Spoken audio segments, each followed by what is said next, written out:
नमस्कार शेतकरी मित्रांनो, जय सद्गुरू मित्रांनो. बच्चू कडू यांनी जे शेतकऱ्यांच्या कर्जमाफी संदर्भात आणि इतर अजून 17 मागण्या आहेत, त्या 17 मागण्या कोणत्या, त्यासाठी जे आंदोलन छेडलं आहे, त्या आंदोलनाला काल 4 दिवस झाले आणि 4 दिवसामध्ये त्यांची प्रकृती जी आहे ती खालावली मित्रांनो. काल अक्षरशः त्यांचं वजन देखील घटले आणि त्यातच आता भर म्हणून बावनकुळे यांनी डिवसल्याचा. आता हे जे काही भाजपचे जे काही लोक आहेत ना, यांना खूप काही माज आहे. यांना म्हणजे बोलायची पद्धत नाही. जो माणूस शेतकऱ्यांसाठी आंदोलन करतोय, ज्या माणसाला एवढा पाठिंबा मिळतोय, त्याच्याबरोबर फोनवर बोलताना कशी भाषा वापरायची हेही त्यांना जर समजत नसेल तर मग हे संपूर्ण भाजपवर डाग आहे.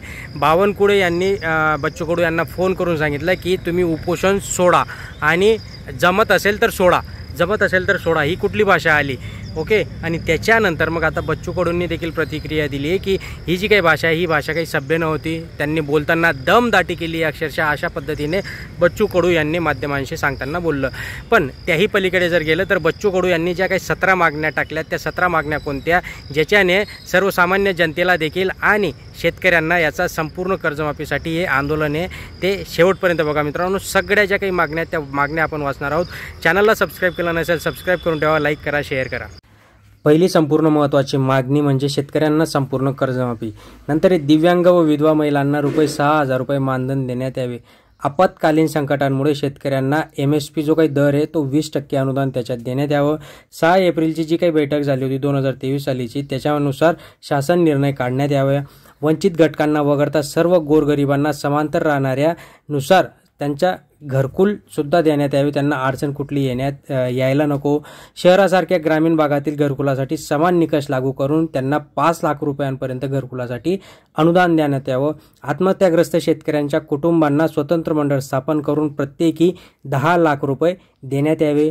रोजंदारी करणाऱ्या सर्व मजुरांना MRESG मध्ये घेण्यात यावे. तसेच त्यांना फळपिकांमध्ये 3:5 प्रमाण लागू करून त्यांना जवळपास 10,000 रुपये प्रमाणे श्रमाच्या दानानुसार 10,000 रुपये मजुरी दिली जावी. संजय गांधी योजनेत पात्र लाभार्थ्यांना तात्काळ संपूर्ण मदत जी आहे ती रक्कम देण्यात यावी. शेतकऱ्यांच्या मुलामुलींना स्वतंत्र शिष्यवृत्ती लागू करून उच्च शिक्षणासाठी शिष्यवृत्ती देण्यात यावी. 100% दिव्यांग व अपंग व्यक्तींना शासकीय नोकऱ्यांमध्ये 5% आरक्षण देण्यात यावे. शासकीय नोकर भरतीत इतर मागासवर्गीय प्रवर्गांना 27% आरक्षण देण्यात यावे. शेतमाल विमा योजनेचा लाभ थेट शेतकऱ्यांच्या खात्यावर देण्यात यावा. त्यासाठी 50% पेक्षा जास्त शुल्क शासनाने द्यायला पाहिजे. शेतकऱ्यांना खत बियाणे जे ते विनाशुल्क देण्यात यावे. शेतीसाठी लागणाऱ्या विजेचे बिल माफ करून सतत वीज पुरवठा करण्यात यावा. त्याच्यानंतर त्यांनी सांगितले शेतमालास हमी भाव मिळत नसल्यामुळे शेतकरी आत्महत्या करत आहे, त्यामुळे शासकीय खरेदी हमी भावानेच व्हायला पाहिजे असं त्यांचं म्हणणं आहे. धनगर समाजाचं आरक्षण तत्काळ लागू करून समाजातील बेरोजगार तरुणांना नोकरीमध्ये 13% आरक्षण देण्यात यावे.